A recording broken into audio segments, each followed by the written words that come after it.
Eh, Kalau berbicara mengenai pencipta langit dan bumi, di dalam kitabnya orang Yahudi, jangan kau menyerahkan anakmu kepada dewa Molok, kan gitu. Perintah Tuhan itu nggak boleh dilanggar. Jangan kemudian menyerahkan manusia kepada dewa Molok, kan itu. Karena Tuhan sendiri yang akan marah, Tuhan sendiri yang akan melenyapkan orang-orang yang menyerahkan menyerahkan anak manusia kepada dewa Molok. Nah, terkait dengan persembahan, setiap kita berbicara mengenai kurban persembahan dosa atau kesalahan, itu pasti hewan, binatang. Itu perintah di dalam kitabnya orang Yahudi. Nah, terkait dengan orang benar, Tuhannya mengatakan dalam Keluaran 23 nomor 7, jangan kau bunuh orang benar. Itu kehendak Bapa. Sebab aku Bapa tidak akan membenarkan orang yang bersalah. Itu kehendak Bapa, kan? Jangan kau membunuh orang yang benar, jangan kau membunuh orang yang tidak bersalah. Kalau kita lihat di dalam Mazmur 91, di situ Tuhan sangat jelas menceritakan bagaimana kehendaknya terjadi kepada anak yang dikasihi. Mazmur 91 nomor 1 pada anak-anaknya yang dikasihinya. Kemudian di dalam Amsal 6 nomor 16, 6 perkara yang dibenci, bahkan 7 kekejian bagi Tuhan, yaitu menumpahkan darah orang yang tidak bersalah. Jadi Tuhan berkehendak kemudian agar orang tidak membunuh orang yang benar. Itu kehendak Tuhan. Kemudian Tuhan menghendaki yang dihukum itu orang fasik. Dan juga Tuhan tidak menghendaki orang benar ini menjadi tumbal atau menjadi korban.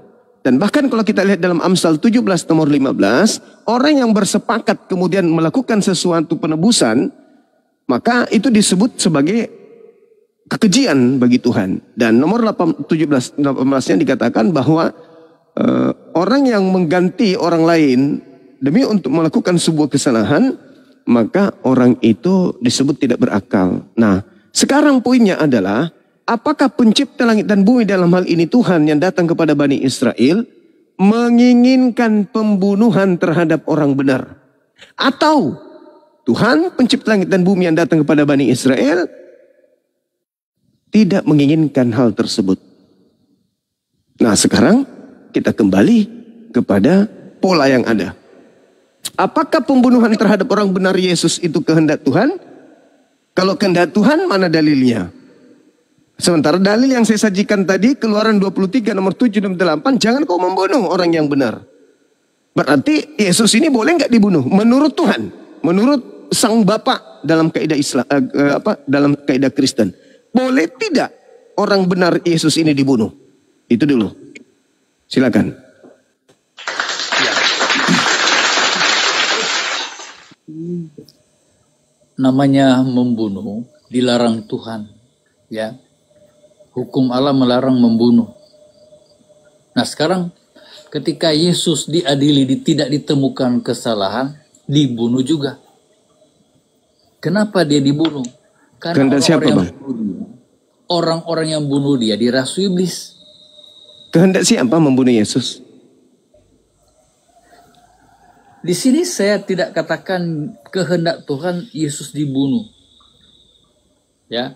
Yesus tidak bersalah adalah Tuhan menghendaki orang bersalah, orang benar tidak dibunuh. Berarti bukan kehendak Bapa. Iya, apakah? Berarti bukan kehendak Bapa dong. Dengar dulu, apakah Tuhan membunuh dia? Ini berbicara mengenai kehendak, Bang. Berarti bukan kehendak Bapa. Nah, Yesus mengatakan, karena engkau mau melakukan keinginan-keinginan Bapakmu.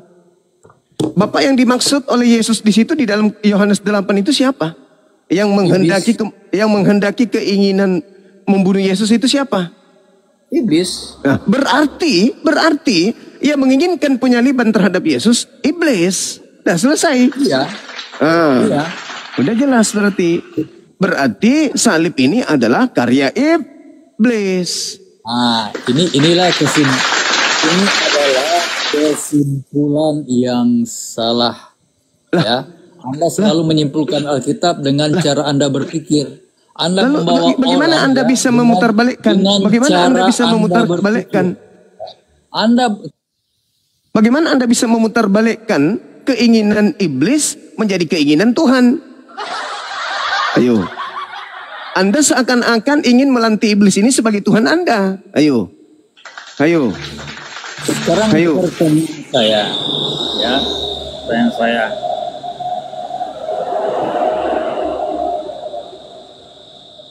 Apakah Tuhan yang bunuh Yesus atau iblis yang dirasui iblis? Tuhan tidak menginginkan pembunuhan terhadap Yesus. Iya.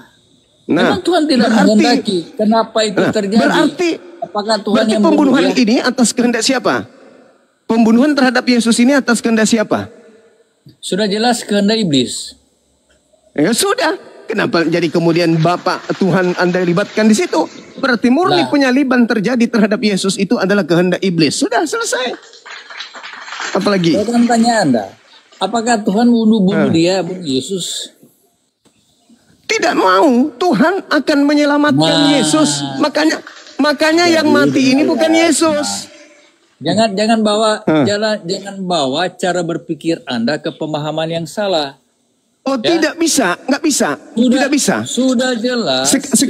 Sekarang begini, Sudah jelas, sekarang begini, ya. Mbak. Yesus tidak ditemukan kesalahan, dibunuh juga karena apa? Di tempat peradilan. Yang dibunuh tidak ada bukan keadilan. Yesus.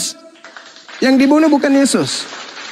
Yang dibunuh. Sekarang permasalahannya adalah Anda sudah mengakui bahwa yang menghendaki kematian terhadap Yesus adalah iblis. Sekarang pertanyaannya, apakah Bapak menghendaki kematian terhadap Yesus? Tuhan punya peraturan tidak membunuh orang benar. Nah, itu. Nah, sekarang ketika orang-orang termasuk iblis menginginkan kematian terhadap Yesus orang benar ini, apakah Tuhan tinggal diam? Saya tanya, apakah kan yang mengeksekusi itu tidak. orang-orang yang dirasui iblis? Nah, sekarang ketika orang-orang ini bersekongkol ingin membunuh Yesus, apakah Bapak yang mengasihi Yesus tinggal diam? Bapa di surga bisa menyelamatkan dia Menyelamatkan tanpa bisa. mengalami kematian. Nah, Tapi sekarang kan permasalahannya, Tuhan punya rencana. Tuhan biarkan itu terjadi, Bapa di surga biarkan itu terjadi. Oh, Karena tidak memang sudah bisa. rencana Bapa. tidak bisa. Ya, Di mana dalilnya Tuhan membiarkan itu terjadi? Sedangkan Yesus mengatakan atas kehendakmu, bukan atas kehendakku, apalagi kehendak iblis. Kalau iblis sudah jelas kata Yesus, sedikit pun tidak akan berkuasa atas diriku. Yohanes 14 nomor 30. Iblis tidak berkuasa atas diriku. Sehingga ketika saudara mengakui bahwa iblis menghendaki kematian terhadap Yesus, Yesus mengatakan, no, iblis tidak akan berkuasa atas diriku. Berarti iblis tidak berhasil membunuhnya. Dengar ya, Ayo. cuma jangan silakan. sembarang menafsir. Dengar ya doa Yesus. Anda yang sembarang menafsir. Yesus yang mengatakan, Yesus yang mengatakan. Doa Yesus ya. Perhatikan doa Yesus. Yesus yang mengatakan, iblis tidak berkuasa sedikit pun atas diriku. Yohanes 14 nomor 30. Benar enggak itu? Benar Ya, tidak? kalau iblis berkuasa dia tidak bangkit cuma. Sekarang bukan masalah bangkitnya, yang bangkit itu justru iblis. Dan ke situ dulu. Yang disalib ini bukan Yesus, titik. Sekarang ketika iblis berkongko-kongko dengan orang Roma, berkongko dengan ahli Torah, imam kepala mahkamah agama untuk menyalibkan Yesus, berhasil nggak iblisnya? Itu dulu. Berhasil nggak iblis? Berhasil.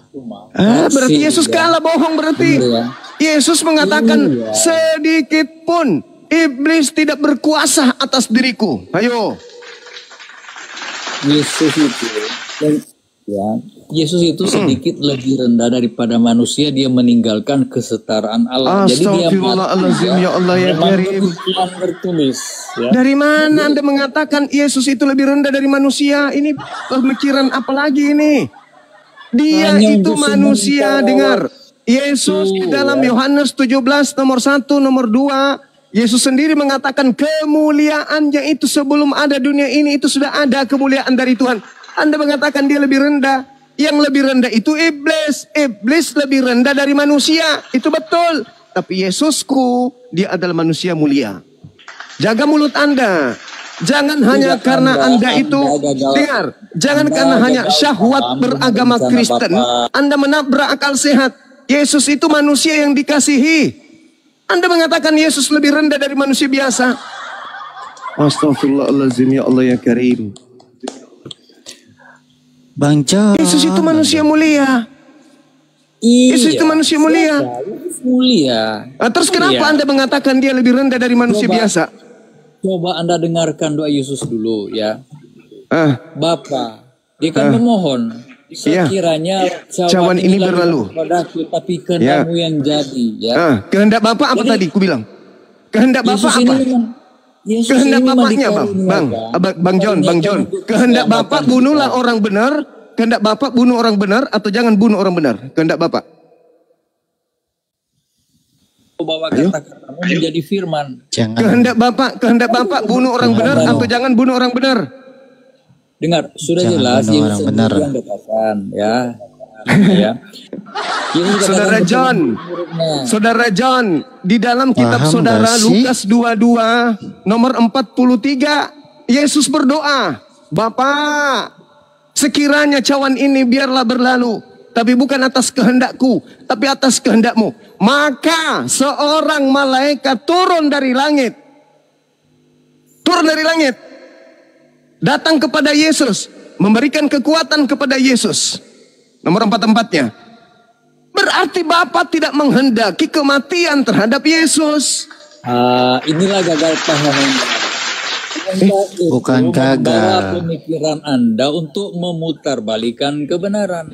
Sekarang Saudara John, pertanyaan saya kalau begitu Anda jelaskan habis ini. Saya bertanya, apakah Bapak menghendaki membunuh orang benar atau tidak berkehendak? Jawab. Tadi sudah katakan tidak kehendak Bapak, tapi apa Bapak atau orang Kristen yang bunuh dia? Ternyata sekarang kalau Bapak tidak berkehendak, berhasil tidak iblis? Itu dulu. Berhasil tidak iblis melawan Tuhan? Itu dulu.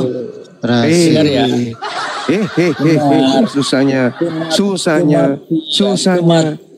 Berhasil, kematian dan kubur. Berarti Tuhan kalah dari iblis gitu. Benar. Yesus bangkit, dia menang semua, dia kalahkan kubur. Astagfirullahaladzim. Kalau dia disalib berarti Yesus kalah dari setan. Kalau Yesus disalib berarti Tuhan kalah dari iblis. Iblis mau Yesus dibunuh. Tuhan mau Yesus tidak dibunuh. Mana yang terjadi? Keinginan Tuhan, sabar dulu. Keinginan Tuhan atau keinginan iblis? Mana yang terjadi? Mana yang berkuasa terjadi?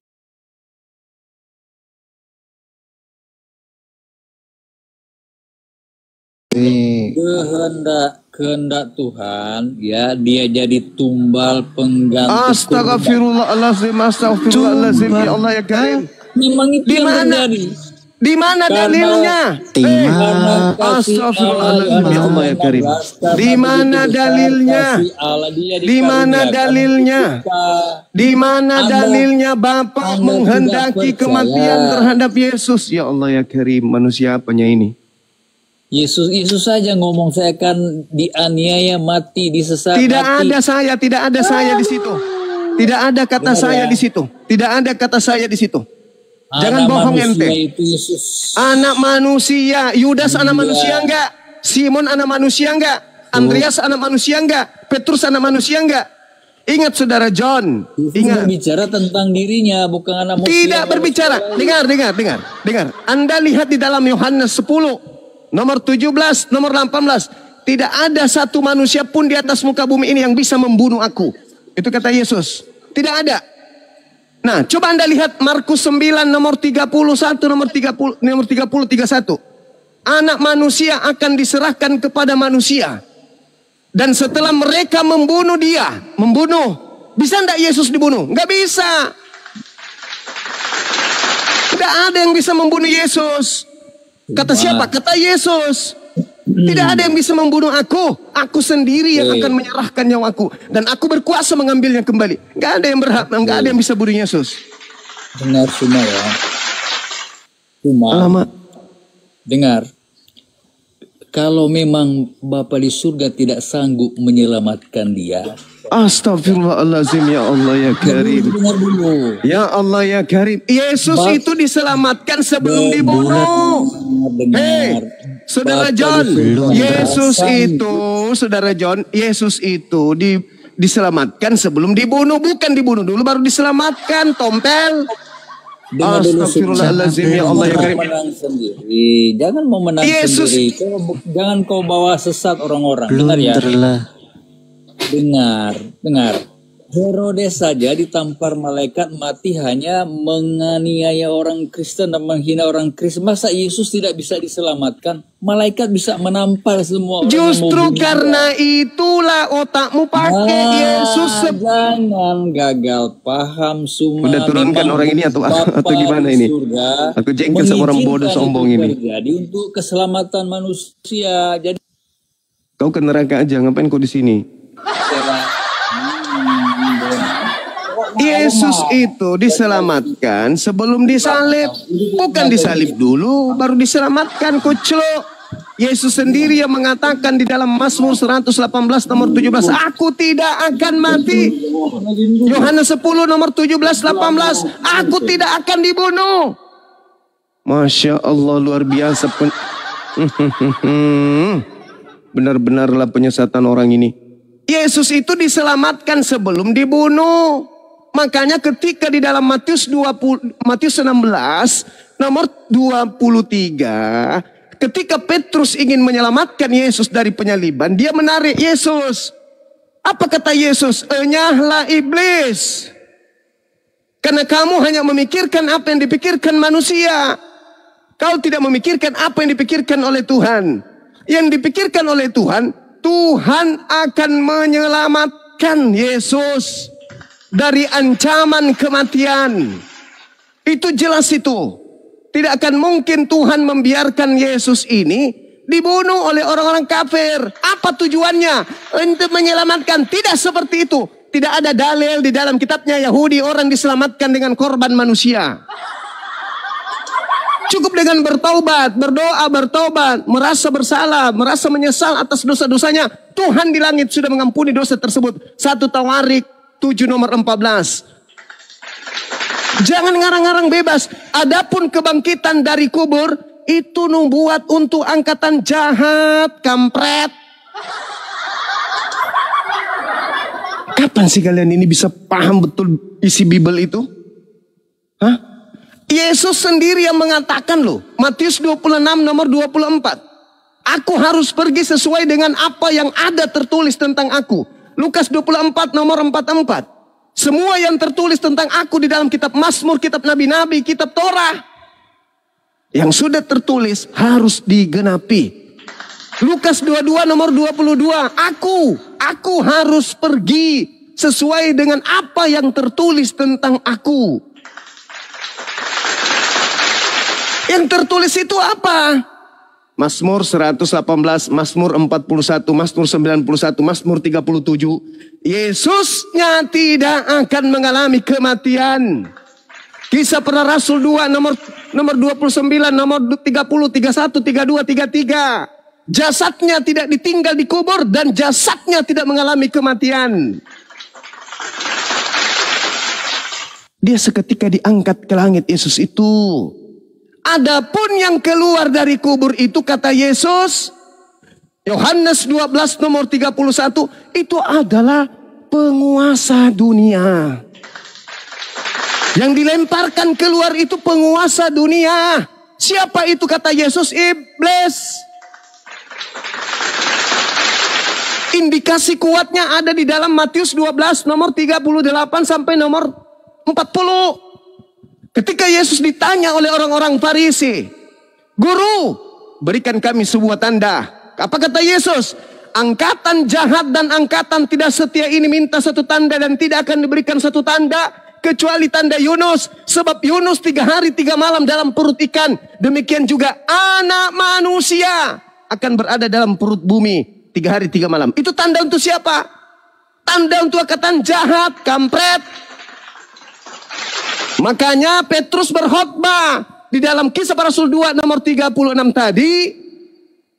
Orang-orang Israel harus tahu Yesus yang kau salibkan itu telah dijadikan menjadi Tuhan dan Kristus untuk angkatan jahat.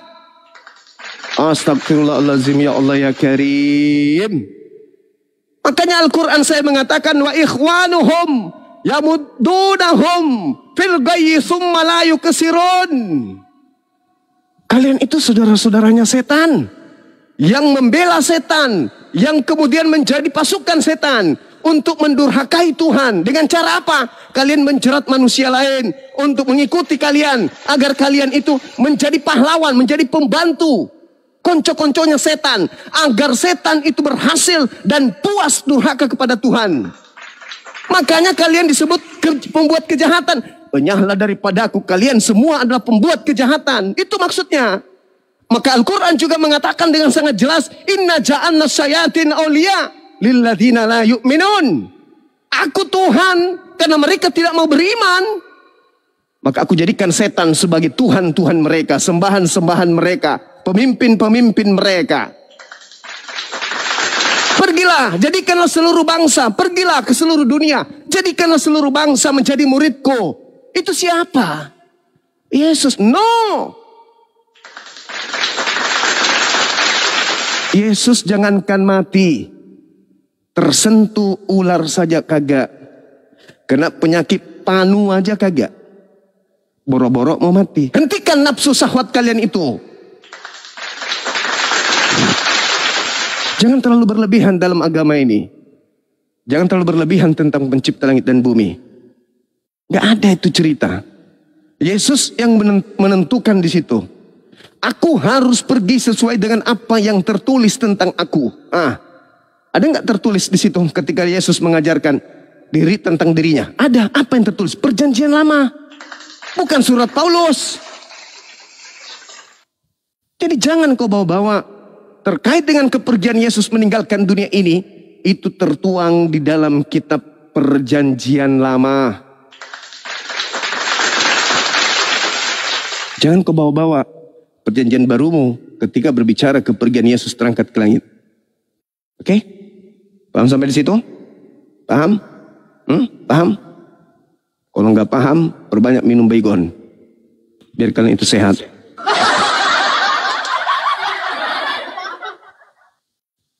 Jangan kayak gitulah Bang John. Jangan begitu. Mutar-mutar kau firman Tuhan katanya, tapi kau putar-putar. Tidak sanggupkah Tuhan membangkitkan? Bukan masalah bangkit. Yang bangkit itu menurut Yesus adalah penguasa dunia yang dilemparkan keluar. Saatnya sekarang dunia dihakimi, kata Yesus. Saatnya sekarang dunia dihakimi. Sekarang penguasa dunia akan datang dan dilemparkan keluar. Keluar dari mana? Baca Yesaya 14 nomor 15. Iblisnya dilemparkan masuk ke dalam kubur. Berarti ketika Yesus mengatakan iblis dilemparkan keluar, berarti keluar dari kubur. Makanya ketika dia keluar dari kubur, apa indikasinya? Kepadaku telah diberi kuasa, baik di langit maupun di bumi. Pergilah, jadikanlah seluruh bangsa menjadi muridku. Itu siapa? Sejak kapan Yesus menerima kuasa langit dan bumi? Kapan? Kapan Yesus menerima kuasa itu? Nggak ada. Kuasa Yesus ceritakan sendiri. Di mana Yesus menceritakan tentang kuasanya? Di dalam Yohanes 5 nomor 30. Aku tidak dapat berbuat apa-apa dari diriku sendiri. Nomor 36. Semua pekerjaan mujizat yang aku lakukan, pekerjaan itu bersaksi bahwa aku bukan penguasa, tetapi aku adalah utusan sang penguasa. Jadi yang keluar mengaku kepada aku telah diberi kuasa itu siapa? Indikasi kuatnya ada di Lukas 4. Nomor 6, nomor 7. Ketika Yesus dicobai, iblis bilang apa? Yesus! Apa setan? Kalau kau sembah aku, segala kuasa yang ada, kemuliaan yang ada, akan aku berikan kepadamu. Lihat sebuah kerajaan di bumi ini. Aku perlihatkan seluruhnya kepadamu, Yesus. Kalau kau menuhankan aku, segala kuasa itu akan kuberikan kepadamu. Siapa yang menjanjikan kuasa kepada Yesus pada saat itu? Iblis. Saya ulang lagi. siapa yang menjanjikan kuasa kepada Yesus, asalkan Yesus menuhankan dirinya? Siapa? Iblis. Pertanyaannya, Yesus terima nggak kuasa itu? Tidak. Yesus tidak terima kuasa itu. Berarti yang keluar dari kubur mengaku menerima kuasa itu siapa? Jelas-jelas Yesus menolaknya. Nomor 13-nya, ketika iblis selesai mencoba Yesus, iblis mundur dan menunggu waktu yang tepat. Yesus tidak menerima kuasa itu kan? Tidak. Lalu yang mengaku kepada aku telah diberi kuasa itu siapa? Astagfirullahaladzim, sudah tua, jelek lagi mukanya. Ya, silakan teman-teman. Ya, saya sapa dulu Gurunda. Udah kau fokus aja bikin kue onde-onde itu, John. Jangan kau ikut debat. Kau fokus jualan kue onde-onde. Apain kau ikut debat, nggak ada ilmu.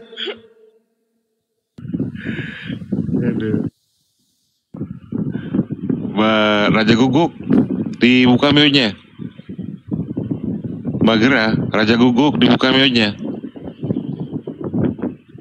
Raja Guguk, silakan dibuka mionya, Bang Raja Guguk. Op Mangara, Raja Guguk, silakan dibuka mionya. Gimana? OP Mangara, Bang XL, selamat malam, silakan dibuka mionya Bang XL. Kenapa tadi itu? Kalau Bang Jumaya teriak, kenapa itu? Ya silakan. Kalau Apa mau menanggapi. Enggak, apa sebabnya? Aku kan baru masuk. Kalian sudah diberikan pengajaran bahwa salib itu adalah karya iblis. Kok karya iblis? Masih juga kalian bebal. Enggak, kok karya iblis? Lalu karya siapa? Itu kehendak Tuhan. Karya kok siapa? Karya iblis. Gimana Kehendak sih? Tuhan. Berarti Yesus salah. Kalau dia kehendak iblis, Berarti Yesus salah. apakah Allah tidak ada kuasa menyingkirkan iblis itu? Justru karena itu Ya itu Yesus diselamatkan oleh karena Tuhan. itu, Allah itu berkuasa di bumi dan di surga. Apa? Kok apa? Lah, matamu suwe. Ini berbicara mengenai penyaliban. Berbicara mengenai penyaliban, Yesus mengatakan yang ingin membunuh aku adalah orang yang melakukan kehendak iblis. Itu kata Yesus. Ayo. Yang saya bantah bilang, Yesus. apakah Yesus tidak memiliki Kamu mau kuasa bantah untuk Yesus? menyingkirkan iblis? Yesus berkata, yang mau membunuh dirinya adalah orang yang ingin melakukan kehendak iblis. Ayo, itu kata Yesus. Yohanes 8 nomor 41, 42, 43 sampai 44. Yang mau membunuh Yesus adalah orang yang mau melakukan kehendak setan. Ya, itu iblis. Ayo. Iblis. Nah, jadi yang mau menyalib Yesus itu kehendak setan. Berarti penyaliban itu adalah rekayasa setan. Karena sebelum dia ada, dia bilang dia akan mati di kayu salib. Makanya dia bilang kehendak itu kehendak Yesus, kehendak Allah. Bukan Kata kehendak iblis. siapa dia akan mati di atas kehendak salib? Di mana? Allah Yesus itu mengatakan memiliki itu di kuasa mana? di bumi dan di surga. Iblis itu Justru disingkirkan karena sebentar itulah, bisa. karena Tuhan berkuasa langit dan bumi, maka ketika setan ingin menyelakakan Yesus, Tuhan tidak tinggal diam, Tuhan menyelamatkan Yesus. Coba, nih tak kasih dalil samamu ya. Ketika Yesus dicobai di padang gurun, di Matius 4 Anda baca. Bukan, Iblis dia dalam membawa Alkitab, di mana Yesus Yesus kemudian ke padang diselamatkan. gurun untuk Matius 4 tuyul. Matius 4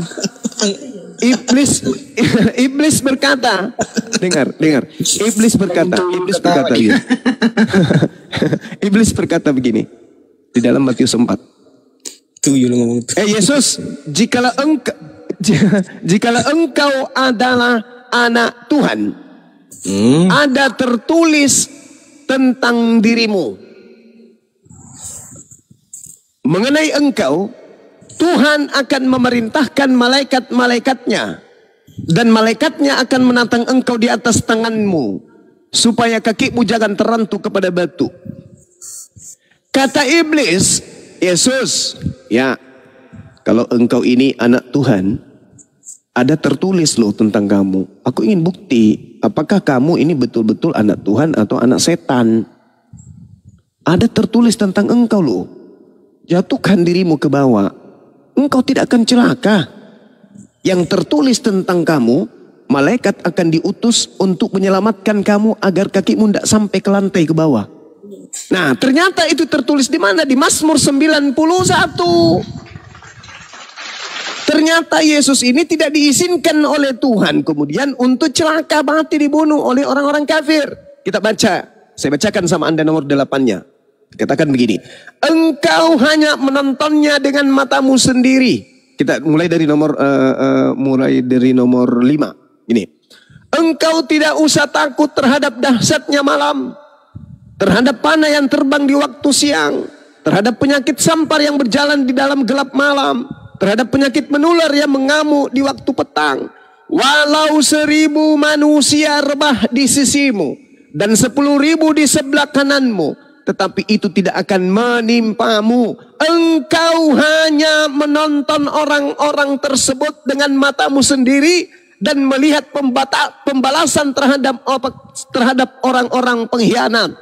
Sebab Tuhan adalah tempat perlindunganmu. Yang Maha Tinggi telah membuat tempat perteduhanmu. Malapetaka tidak akan menimpa kamu, dan tulah tidak akan mendekat kepada kemahmu. Sebab malaikat-malaikatnya akan diperintahkannya kepadamu untuk menjaga engkau di segala jalanmu. Mereka akan menatang engkau di atas tangannya, supaya kakimu jangan terantuk kepada batu. Ya Bapa, biarlah cawan ini berlalu, tapi bukan atas kehendakku yang terjadi, tapi atas kehendakmu. Maka seorang malaikat turun dari langit memberikan kekuatan kepada Yesus. Dia semakin sungguh-sungguh berdoa, peluhnya seperti titik-titik darah yang menetes ke tanah. Malaikat diutus untuk menatang engkau di tangannya agar kakimu jangan terantuk kepada batu. Dengan panjang umur akan aku kenyangkan engkau Yesus, dan akan kuperlihatkan kepadamu keselamatan daripadaku. Mazmur 91 1 perikop itu bercerita tentang karya penyelamatan Tuhan kepada Yesus, orang yang mulia ini. Ayo. Jadi bagaimana mungkin Tuhan yang sudah merancang keselamatan untuk Yesus bisa celaka oleh karena iblis? Sedangkan Yesus sendiri mengatakan di dalam Yohanes 12 nomor 31, Yesus yang mengatakan, bukan saya, Yesus yang mengatakan itu. Juga di dalam Yohanes 14 nomor 30, tidak banyak lagi aku berkata-kata dengan kamu, sebab iblis penguasa dunia datang, dan iblis tidak berkuasa sedikit pun atas diriku. Ketika iblis di dalam Yohanes 13 nomor 2 membisikkan rencana kepada Yudas untuk berkhianat kepada Yesus. Ketika iblis kemudian mengajak imam kepala mahkamah agama untuk melakukan tipu muslihat untuk membunuh Yesus. Ketika iblis kemudian merancang supaya kemudian imam-imam kepala membuat kesaksian palsu untuk membunuh Yesus. Apakah berhasil mereka ini? Sama sekali tidak berhasil. Kata Yesus, sedikit pun iblis tidak berkuasa atas diriku. Berarti Yesus tidak disalib. Berarti yang disalib ini siapa, Rek? Yang disalib ini orang yang dikutuk. Kata Paulus, sebab ada tertulis, terkutuklah orang yang digantung di tiang salib. Siapa yang dikutuk ini? Pemakan suap, mana dalilnya? Ulangan 27 nomor 25. Terkutuklah orang yang menerima suap untuk menyerahkan orang benar agar dibunuh. Siapa pelakunya tuh yang terkutuk itu? Siapa? Yudas. Itulah yang kau sembah yang keluar pada hari ketiga. Jangan framing Dinda, jangan framing. Saya sudah menunjukkan data. Kata Yesus, orang-orang yang ingin membunuhnya adalah orang yang ingin melakukan kehendak iblis. Yohanes 8:37 sampai nomor 44. Ini ucapan Yesus sendiri. Orang yang ingin membunuhnya adalah orang yang tidak memperoleh firman di dalam dirinya. Mereka ingin melakukan kehendak iblis. Karena dia adalah pembunuh dari semula. Dan dalam dirinya tidak ada kebenaran. Iblislah yang menjadi bapakmu. Dan kamu mau melakukan keinginan-keinginan bapakmu. Apa keinginan bapakmu? Membunuh Yesus. Ayo. Kalau kamu mengatakan yang menyalibkan Yesus, yang menghendaki penyaliban terhadap Yesus adalah Bapa, berarti betullah kamu itu penyembah setan. Oke. Boleh saya ngomong? Silakan. Anu sobat. Anu sobat. Gantian ya. Pinternya lu sobat ya. Gantian. Tapi gini aja lu sobat. Raja Guguk. Kita manusia nggak seberapa kita di antara Gantian dunia. deh, gantian deh. Biar aja deh dulu ya, biar aku di bawah. Jangan dulu. kalian merasa saya marah, enggak. Itu Mak dulu maksud ya. saya memang dalam menyampaikan. Mak dulu ya. Silakan. Aku minta tolong dulu ya sobat ya. Kita manusia. Iya. Siapa bilang? Sekarang kita manusia setinggi-tinggi ilmu kita manusia. Belum tentu Anda manusia, belum tentu. Enak di antara Belum tentu Anda manusia. Ya. Belum tentu. Kita Bisa jadi. manusia seberapa lah kita dari Belum tentu, kita. belum tentu. Belum tentu Anda manusia. Bisa jadi Anda itu jelmaan Tuhannya Kristen. Bukan itu ada somat. Ya. Ya kan Tuhannya Kita Kristen bisa berubah manusia, menjadi apa saja. Ada somat. Sadar kau ada somat. Bertobatlah kau ada somat. Sadar kau ya. Silakan. Jangan kau bucungmu atau terus kau mau melawan-lawan.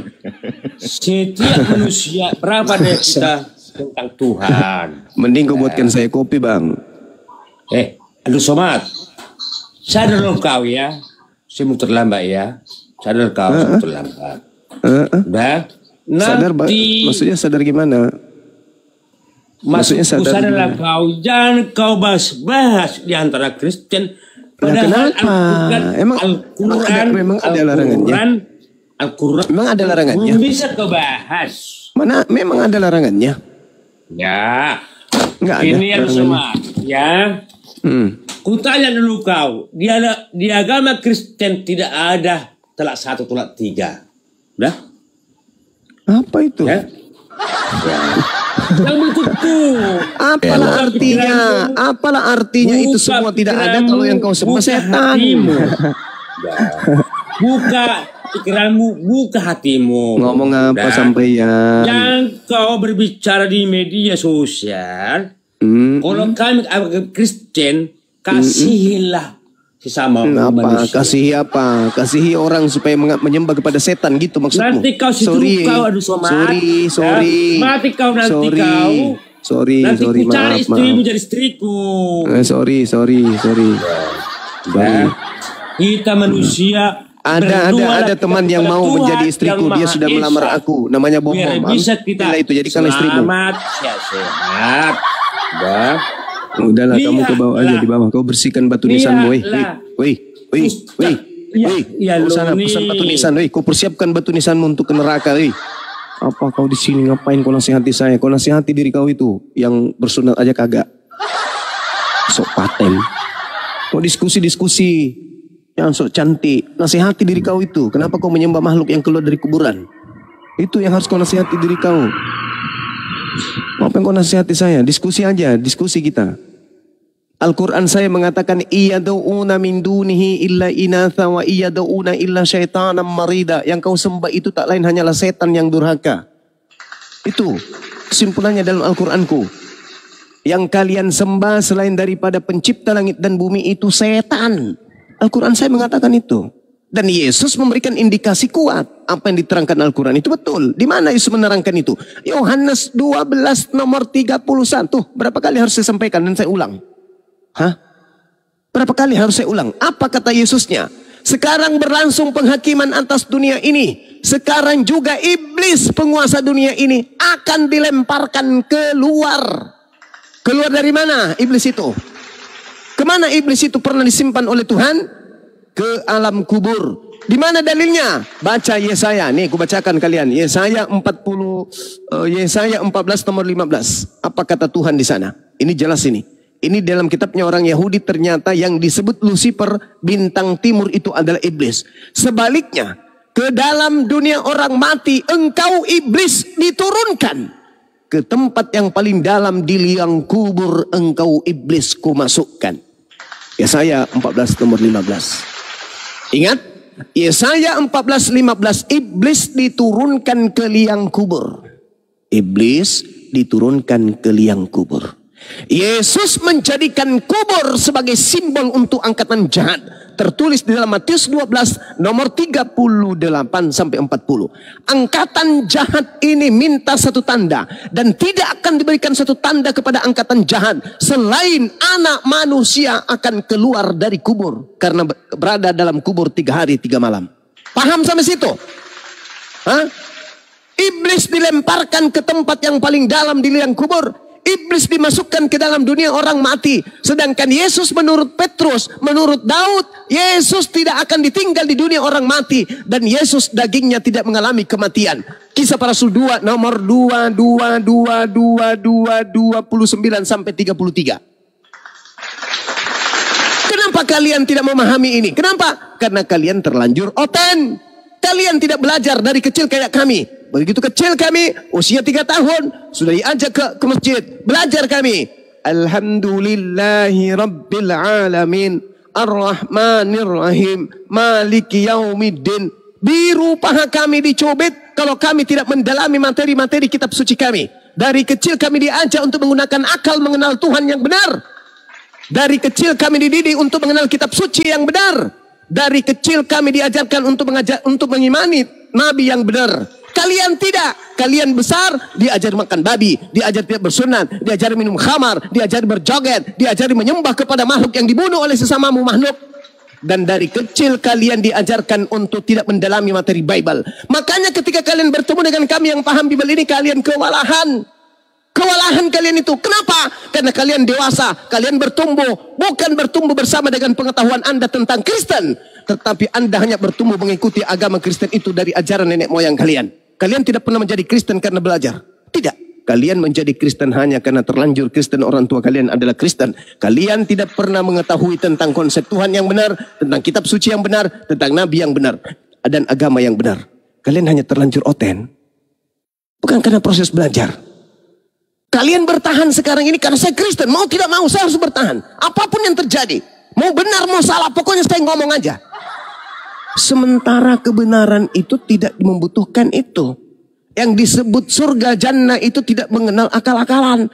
Yang benar-benar masuk surga adalah orang-orang yang benar-benar menggunakan akal. Bukan yang penting aku Kristen, yang penting aku mati masuk surga, yang penting aku sudah punya dosa, sudah ditebus, matamu suwe. Gak ada yang kayak begitu-begitu. Keselamatan itu harus berlandaskan kepada kasih. Kasih kepada Tuhan. Apa kasih kepada Tuhan itu? Menjalankan segala perintah, hukum, ketetapan, ketentuan yang diberikan oleh Tuhan melalui para nabi. Mana ketentuannya agar kita menyembah Yesus? Ada? Mana ketentuannya agar kita ke gereja? Ada? Mana ketentuannya agar kita ibadah minggu? Ada? Mana ketentuannya agar makan babi tidak bersuci? Ada? Nggak ada. Jadi jangan karena modal tua, usia banyak, mulut lebar, kalian itu membantai si Bible. Yesusnya sendiri mengatakan, iblis menjanjikan kuasa langit dan bumi kepadanya. Yesus tidak terima. Yesus sendiri yang mengatakan, waspadalah kepada penyesat yang datang kepadamu, menyamar, memakai namaku dan berkata, akulah Kristus. Jangan kamu percaya. Yesus sendiri yang mengatakan bahwa tanda yang diberikan kepada angkatan jahat adalah keluar dari kubur pada hari ketiga. Dan Yesus sendiri mengatakan bahwasanya iblis itu adalah penguasa dunia. Keluar dari kubur, pergilah ke seluruh bangsa, pergilah ke seluruh dunia, jadikanlah seluruh bangsa menjadi muridku, sebab kepada aku telah diberi kuasa. Siapa itu yang diberi kuasa? Siapa penguasa dunia ini menurut Yesus? Iblis. Terus kenapa kalian gak mau sadar? Karena terlanjur oten. Kalau disampaikan kebenaran, sakit hati. Bang Suma penghujat, Bang Suma penista, Bang Suma tukang kuar-kuar. Padahal ini dilakukan demi untuk menyelamatkan kalian. Kalian gaji saya enggak? Kalian gaji saya enggak? Saya sampaikan Bible seperti ini. Enggak kan? Tapi ada enggak yang saya sembunyikan? Tak ada. Anda menggiring saya ke Yesaya. Ayo. Anda menggiring saya ke Yeremia. Ayo. Anda menggiring saya ke Ulangan. Kemanapun. Aku ikuti. Ada yang salah yang saya sampaikan? Tak ada. Kalian saja membantah isi Bible. Kenapa? Karena terlanjur oten. Apa yang kami bantah di Bible itu? Coba jelaskan apa? Oke. Yesus mengatakan dia harus pergi sesuai apa yang tertulis di dalam kitab Taurat tentang dirinya. Lukas 24 nomor 44. Anda percaya? Yang kami bantah di Bible itu apa? Yesus mengatakan aku memang harus pergi sesuai dengan apa yang tertulis tentang aku di dalam kitab Taurat. Anda percaya? Ketika Tuhan mengatakan jangan kau bunuh orang yang benar. Yesus orang benar? Ya. Boleh nggak Yesus dibunuh menurut Tuhan? Bolehkah Yesus dibunuh? Sedangkan Tuhan itu adalah Yesus. Yesus adalah Tuhan. Gimana sih pertanyaanmu? Nah, coba lihat. Anda bertanya sesuatu yang membuat Anda kejepit. Bagaimana mungkin Anda mengatakan Yesus itu Tuhan itu sendiri sementara Yesus sendiri bertuhan? Kita pelajari dulu siapa itu Yesus biar kamu paham. Oke, silakan. Boleh? Oke, silakan. Oke, buka dalam Yohanes 1 ayat 1 dulu Bang Juma. Ya, Yesus itu bukan Yesus yang dibahas di situ. Buka dulu, nanti kau membantah. Itu bukan Yesus yang dibahas di situ. Yang dibahas di situ adalah kalam. Kok susah kali mau dijelaskan? Yohanes 1 nomor 1 pada mulanya adalah firman. Firman itu bersama-sama dengan Tuhan dan firman itu adalah Tuhan. Firman yang adalah Tuhan itu adalah sifat. Yohanes 1 ayat 14-nya. Siapa Nah, Yesus? firman itu telah menjadi daging. Artinya kehendak Bapa. Artinya kehendak Bapa menjadi daging. Ya, sah kan? Firman itu kehendak telah Bapa menjadi manusia, daging. Kan? Siapa tadi Kehendak manusia Bapa itu menjadi Yesus, daging. Kan? Kehendak Bapa menjadi daging. Dengar dulu lah penjelasan saya. Firman itu telah menjadi manusia kan? Ya. Apa firman itu? Siapa manusia tadi? Yesus apa kan? firman itu? Apa firman itu? Tapi dah kamu baca, masa nggak tahu Apa firman itu? Firman yang melekat. Ya, firman yang melekat pada Tuhan. Firman itu Tuhan adalah sendiri. Tuhan itu sendiri. Allah, bukan itu sendiri. Tuhan itu sendiri, itulah firman Pada yang disebut kalam. Firman itu bersama-sama dengan Allah dan firman itu adalah Allah kan? Firman itu adalah Allah dalam 14-nya.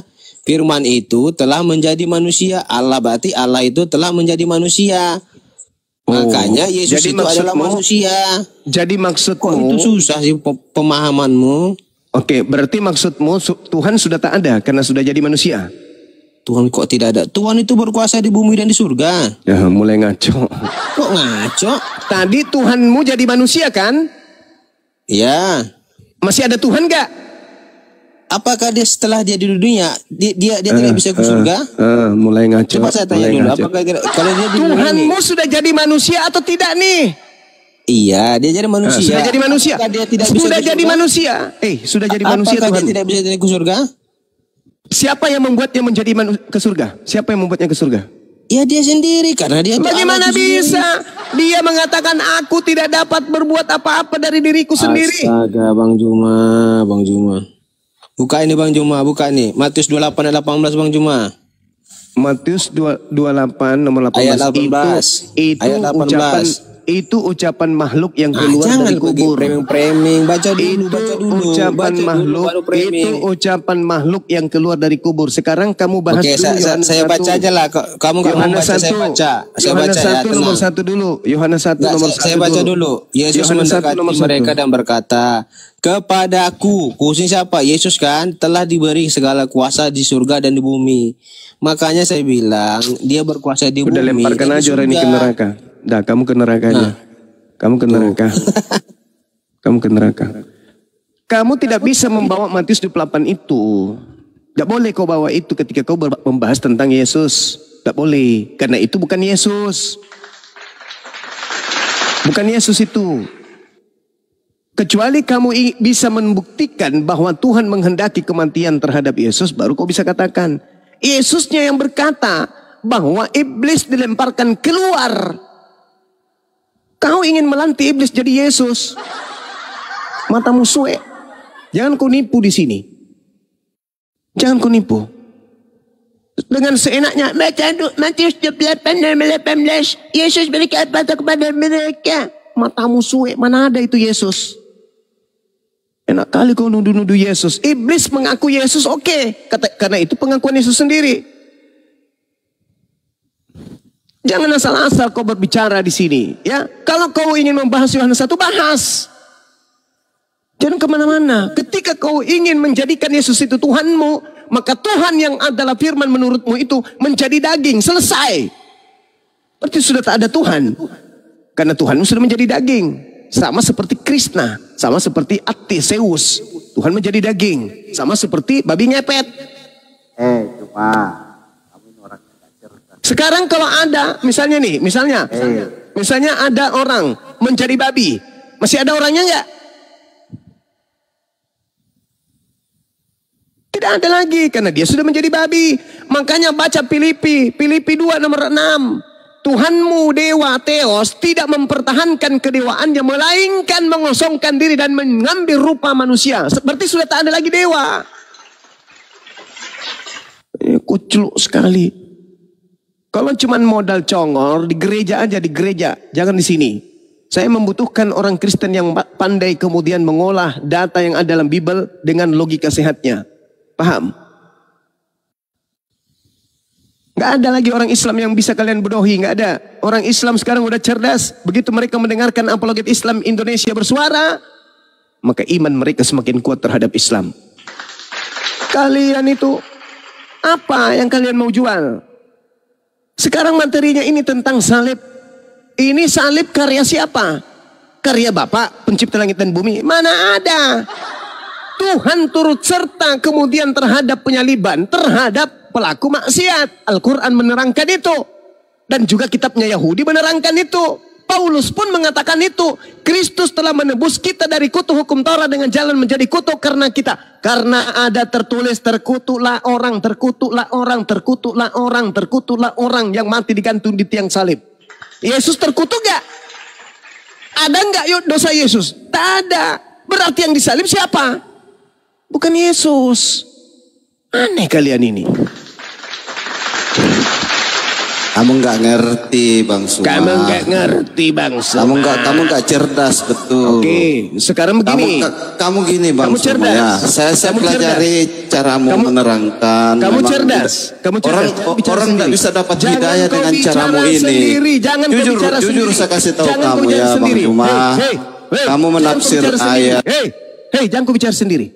Jangan kamu bicara sendiri. Kalau kau cerdas, coba kau terangkan kepada saya. Salib adalah, silakan, saya tunggu. Salib adalah, Silakan Kristen, kecilkan itunya. Kecilkan jangan kau suaramu. bicara sendiri ya. Saya membutuhkan Kristen yang cerdas, pintar, elegan, intelektual, punya kemudian tingkat intelijensi yang tinggi. Bang, dan penguasaan terhadap Bible. Kamu, Nah sekarang kamu aja nggak cerdas Bang. Terangkan kepada saya. Salib adalah. Jawab. Saya diam. Silakan. Kecilkan Ini, dulu Pak. egonya. Kecilkan dulu egonya. Udah. Ini Bang Juma ini saya lihat orangnya nggak cerdas orangnya ini. Cuman keluar-keluarnya aja yang gede ini. Asli ini kelihatannya ini. Dan nggak ngerti salib. Coba bantah pakai data. Coba. Bang Salib itu Juma, apa? dengar dulu ya. Salib itu hubungan Allah dengan manusia. Melalui perantaraan salib. Iya. Salib adalah hubungan Allah dengan manusia. Kucluk, penipu. Salib adalah. Aduh, tunggu dulu. Dengar Salib dulu. adalah hubungan Lah Allah ini. dengan manusia. Apa ini? Ini. adalah- Melalui karya salib manusia tanya itu, diperdamaikan saya tidak dengan tanya Allah. itu. Ini Saya tidak memang tanya kamu itu. nggak cerdas Bang Saya Juma. tidak tanya itu. Bang Juma, kalau saya tidak cuman tanya itu. Saya tidak tanya Kalau- itu. Saya tanya salib adalah, definisikan salib dulu. Definisikan salib dulu, baru kita masuk ke dalam ranah intelektual berdasarkan Bible dan Al-Quran. Ayo, salib adalah. Ya, silakan Kristen. Salib, pengertian salib adalah. Silakan. Salib gimana mau masuk ke sana? Juma aja nggak ngerti ini salib sebetulnya. Dia cuma bisa nanya aja nggak jelas. Tadi aja Makanya dia kor nggak kalau- jelas. Makanya saya tanya Ini kamu, jadi sulit salib ini. Itu apa? Salib itu apa, Congor? Salib itu apa? Itu dulu. Enggak begini. Enggak. Salib Saya itu lihat apa? kamu enggak cerdas, Salib, Pak. enggak usah kau nilai saya. Kau tidak punya hak menilai saya. Saya berhak Saya nilai barusan kamu. mensyahadatkan orang. Alhamdulillah. Nah, kamu enggak Saya cerdas. barusan mensyahadatkan orang.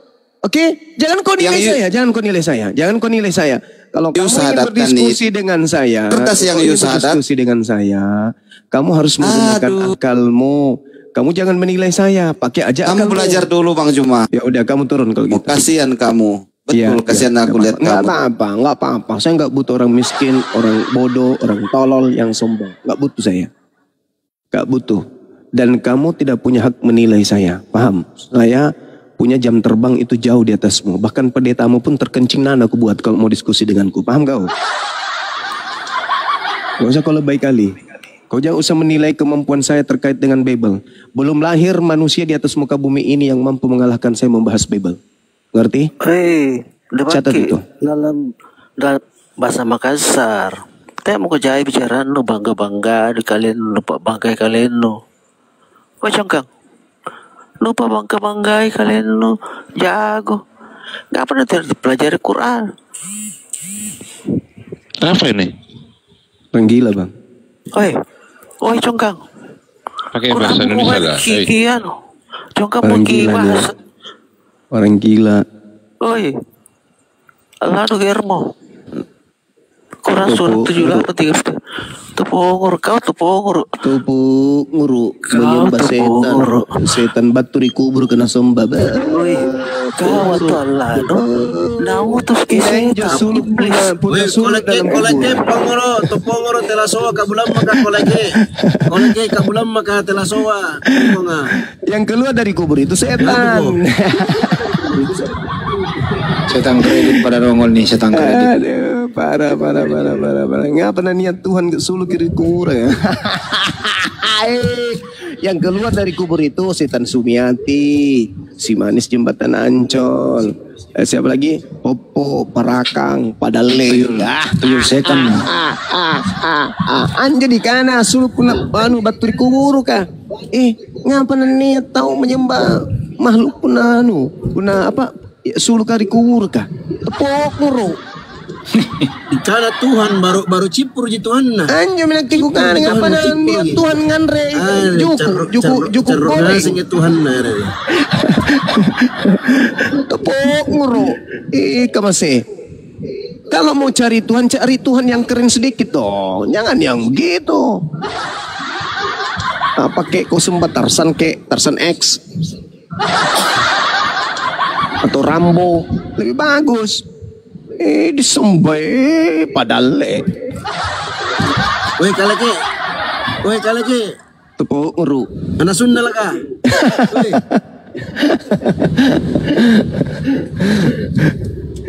Anak asu. Anu juga kalake. Makongko ngatela soga. Anak asu.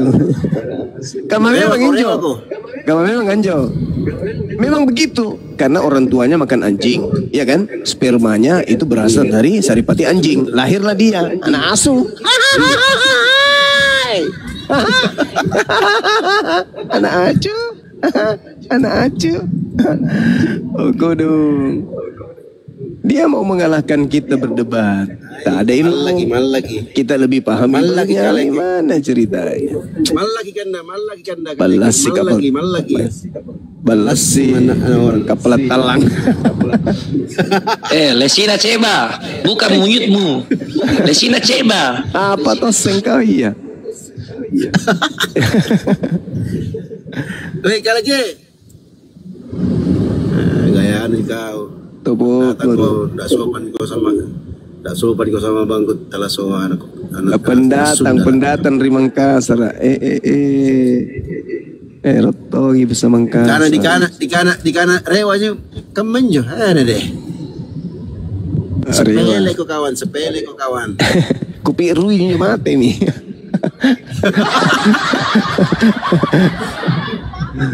Allahu Akbar. Masya Allah. Mending kau buka mic kanda. Oh, kodong. Saya buka mic-nya. Kamasian tuh. Daripada lama ini kodong. Nol ki pengikut na kodong.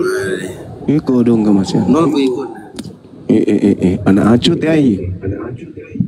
Lek bagi nginum balok batu kemai. Woi, kalake. Lek kau minum balok. Balok kaci.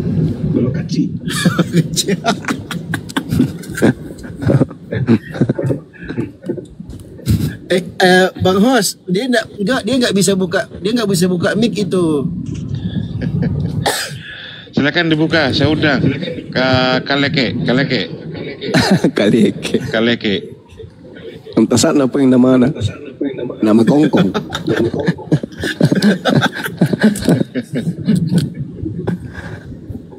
Astagfirullah, benar-benar ini orang dari pedalaman ini kodong. Nah, Sudah pi. nama itu pemberian dari orang yang dari kubur. Teh dengerin Kaleke, Kalepa. Kalepa betul. Sudah pi. Kaci. Sudah mati.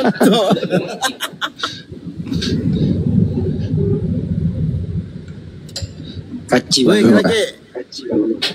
Nukan rewa ko kaman to. Woi. Telah soa, kabulam maka. Kaci balok ka. Lesina ceba. Buka mute-mu. Salah orang ko, bos. Salah orang ko. Sopan-sopan ko sama abang ko na. Oh, gimana? Oi, gigi jongkang. Gaya anu juga, woi. Ini ya. Sunda lah. Enggak nih pawaran semua. Gigi Gaya anu juga. Dedo tona. Gaya anu juga. Itu lava fui. Sundoti. Gaya anu juga caru.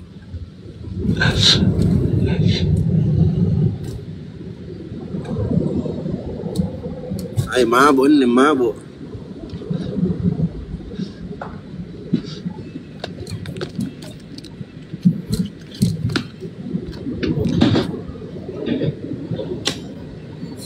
Woi, kalake. Turun mo ko. Biar mati saja. Ya, anu ji. Dikiranya hebat itu naik itu maki-maki orang. Gaya anu kau. Turun mau kosong tili. Anak suntili.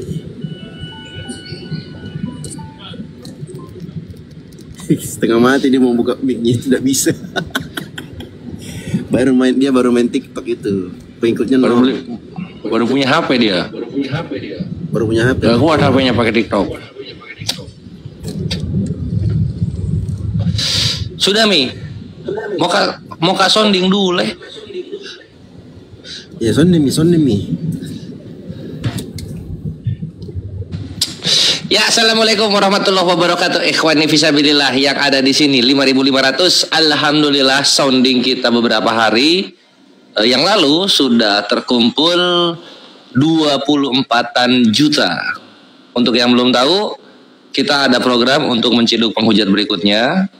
Setelah akun logika, maka kita akan menciduk penghujat-penghujat yang lainnya. Dan di program berikutnya kita membutuhkan sekitar 30-an juta. Jadi ayo ikhwan 5.300, 5.200. Genapi ini sisa 6 jutaan lagi berarti. Gas. Caranya kalian salurkan rezeki kalian ke rekening Yayasan Apologet Islam Indonesia, lalu konfirmasi ke nomor Kores atau ke nomor Bang Handi. Iya, kedua itu aja. Oke. Insya Allah bulan depan kalian sudah mendapatkan kabar gembira. Siapa penghujat yang akan diciduk berikutnya. Mantaps. Kemarin kan sounding pagi, nggak sempet. Nah ini agak siangan nih, jam 11. Masa masih nggak sempet? Ayo gas Ikhwan. Nomor rekening. Rekeningnya 75 kali 51770. Bank BNI atas nama API. Oke, gas. Ditulis Bang Kores itunya. Nah ini udah tuh. Teman-teman yang di bawah. Sama Panglima M Al-Fatih itu screenshot ikhwan ya, konfirmasi ke nomor Bang Handi atau Kores. Norek Abi Akhi Semprol.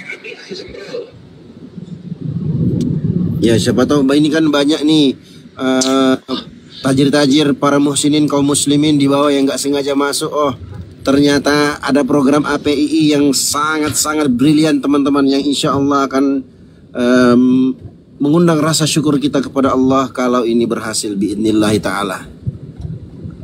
Maka dari itu kami ajak teman-teman, kawan-kawan sekalian, kaum muslimin dan muslimat yang mau menginfakkan hartanya di jalan Allah Subhanahu wa taala untuk menjayakan, untuk menggolkan program ini, boleh langsung ke rekening API Pusat.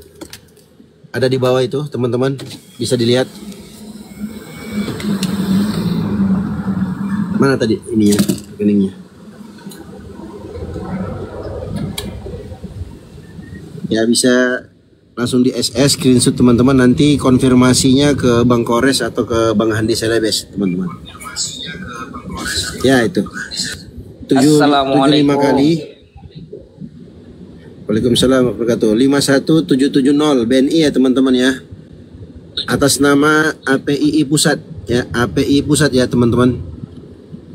Silahkan buat kawan-kawan yang mau menginfakkan hartanya di jalan Allah Subhanahu wa taala, yang mau berbagi untuk mengambil andil dalam pahala yang sangat besar insya Allah, untuk membungkam para penghujat Islam. Wala yansurannallaha man yansuruh innallaha laqawiyyun aziz. Sungguhnya pasti Allah akan menolong orang-orang yang menolong agamanya. Kalian yang berpartisipasi insya Allah termasuk ke dalam golongan orang-orang yang menolong agama Allah.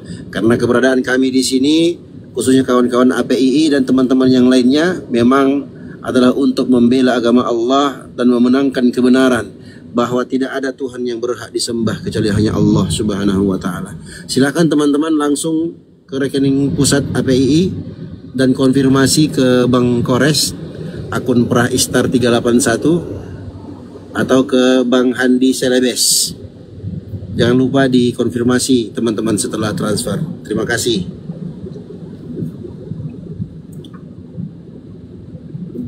Lanjut Bang Kores. Ayo, tunggu ada telepon masuk. Ya, saya sapa dulu Susi. Ada apa Susi minta naik dari tadi? Ya Bang, saya mau bertanya, kenapa ada perbedaan antara Bang Bom sama Bang Edis tentang penyaliban itu Bang? Oh ya, itu internal pihak kekristenan ya. Nanti kita mendengar bersama nanti di diskusi di ranah diskusi. Ya begitu cara menjawabnya. Kenapa perbedaan antara Edis dan Bom Bom? Karena kedua-duanya itu berbicara berdasarkan hawa nafsu. Pasti berbeda Bang. Itu Bang. Terus kan Bang, ini yang saya tangkap dari channelnya Bang Edis. Bang Edis setiap dia ngomong, dia tuh nggak pernah kasih kita waktu. Kenapa begitu? Seolah-olah dia tuh yang terus ngomong gitu. Terus kenapa juga banyak penonton Bang Susi, abang kalau mau komplain jangan komplain di sini, orangnya nggak ada. Gimana sih abang ini? Orangnya nggak ada pun komplain di sini. Ya, itu saya nggak pernah dinaikkan Bang, gitu. Ya udah, terus kalau abang nggak dinaikkan di sana, ngapain abang komplain di sini? Orangnya nggak ada dan dia juga bukan Muslim gitu loh. Di sini teman-teman ingin menantikan diskusi edukasi dari para debater khusus, ada guru kita Bang Zuma di sini. Jadi pertanyaan abang itu nggak relevan di komal ini abangku. Ya, terima kasih ya Bang. Siap Bang. Mohon maaf ya Bang. Ya, siap. Terima kasih Bang. Nyimak di bawah Bang ya. Nyimak di bawah ya. Lagian ngapain mau naik ke Edis? Anda nanti dibalik-balik cuman. Kalau Edis pojok dikit. Emang mau ngomong sama dia itu sebenarnya. Ya, ngapain? Nanti ya, sudah Bang Hos, turunkan aja udah. Ya udah. Iya teman-teman. Oh Masya Allah Bang Indra, barakallahu fiik, semoga Allah berkahi hartamu. Jadi teman-teman, ini sering kita himbau ya, sering kita ingatkan ke kawan-kawan sekalian. Lebih baik kalian standby di sini bersama Bang Zuma, Praistar, Bang Kores, Bang Handi Selebes dan kawan-kawan yang lainnya. Kalian di sini aja. Kalian dapat manfaat, dapat edukasi insya Allah. Oke? daripada kalian di roomnya Edis, yang pertama kalian naikkan algoritma TikToknya dia. Terus kalian nggak dapatkan manfaat, kalian dapat sakit hati, kalian sakit hati di Komal itu, terus kalian curhat di sini. Apa nggak gila kalian? Ya mohon ya teman-teman muslim ya. Kalau kalian sudah mendengarkan ayat-ayat Allah dipermainkan, diolok-olok, maka wajib bagi kita untuk meninggalkan Komal itu ya. Di sini aja. Ya, di sini aja kalian atau di teman-teman Komal muslim aja. Nggak usah ramaikan Komal si Edis itu. Tambah dungu aja kalian nanti. Lanjut.